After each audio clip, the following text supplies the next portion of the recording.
आमे केमिति आम निज क्रोध को निज अधीन रखा अर्थात जितेबाला आमको राग आसूची हठात आम रागी जाऊँच तेरे केमिति आम निज रागटा को कंट्रोल को आनिबा केमिति आम संगे संगे शांत हो जावा।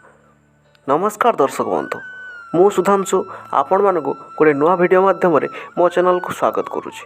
आज वीडियो आम जाना केमिति आम निज राग को कंट्रोल रखा निज अधीन रखा बा जदि राग आसूची तेरे किपरि आम संगे संगे शांत हो जावा। चलतु डेरी नक आज वीडियो को स्टार्ट करवा। मनुष्य एक सामाजिक प्राणी। समाज रे मनीष बंची रही था।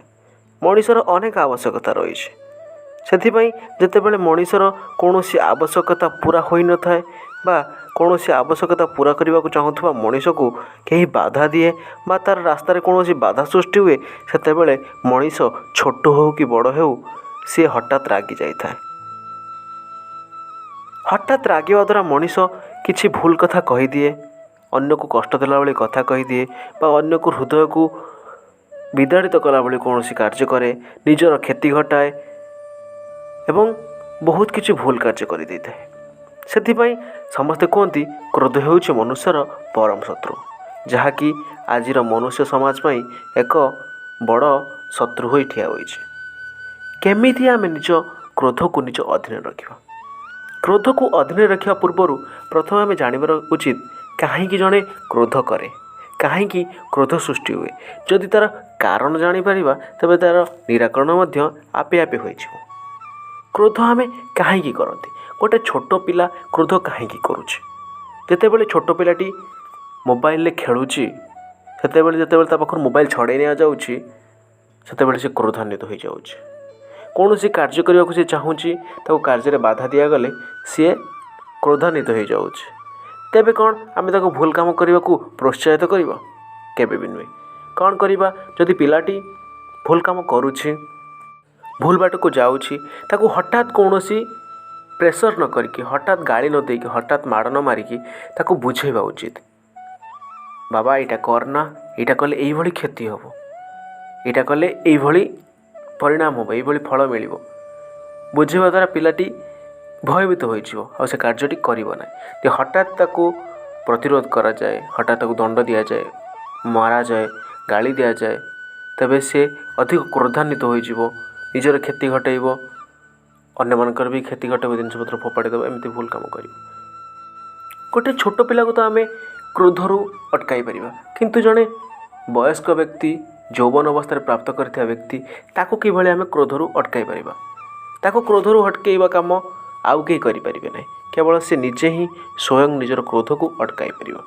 प्रथमे क्रोध सृष्टि न होवा पई आम निज मन को शांत रखिबा उचित। प्रत्येक दिन गोटे मिनिट कि 2 मिनिट शांत नीरव प्रार्थना करिया उचित, जहाँद्वारा निजर मन केन्द्रीभूत होब एवं कौन खराब चिंताधारा निज मन को आसब ना, जहाँफल क्रोध केते मात्रा कमिज। तापर रोचे निज क्रोध को कंट्रोल करवा। जितेबाला निजको अत्यधिक क्रोध आसी जाऊँगी से कौन करवा, निज फोन खोली निज फोन सेल्फी कैमेरा निज मुँह को देखीद।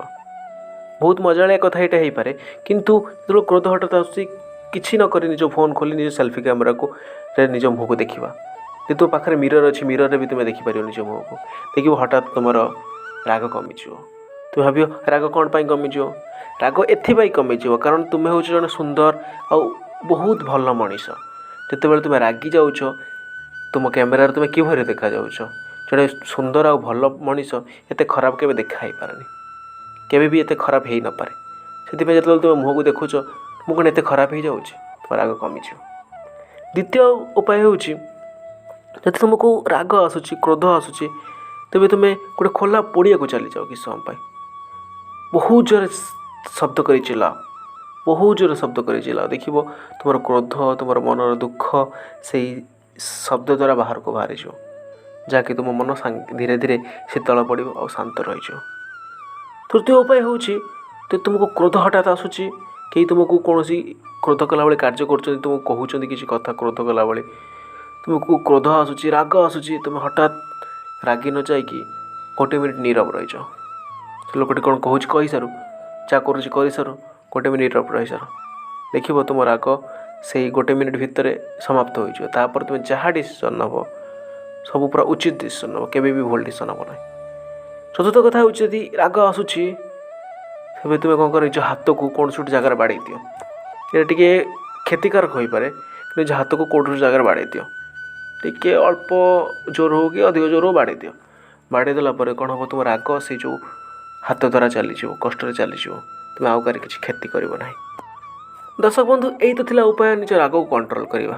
କିନ୍ତୁ ଶେଷରେ ଗୋଟେ କଥା କହି ରଖିବି, କ୍ରୋଧକୁ କଣ୍ଟ୍ରୋଲ୍ କରିବା ଆଉ କ୍ରୋଧ ନ ଆସିବାର ଉପାୟ ତ ବହୁତ କିଛି ରହିଛି, କିନ୍ତୁ ଏହା ନିର୍ଭର କରେ ମଣିଷର ନିଜ ଉପରେ।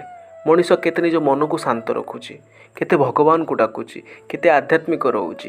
ଯେତେ ଆଧ୍ୟାତ୍ମିକ ରହିବ, ଯେତେ ମନକୁ ଶାନ୍ତ ରଖିବ, ସେ ସେତେ ନିଜର ମନ ଉପରେ କାବୁ ରଖିପାରିବ, ସେତେ ସିଏ ନିଜ କ୍ରୋଧ ଉପରେ ଆୟତ୍ତ ରଖିପାରିବ ଏବଂ ବହୁତ କମ୍ ସେ ରାଗିବ।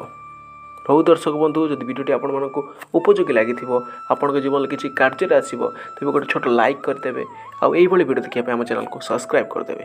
ଜୟ ଜଗନ୍ନାଥ।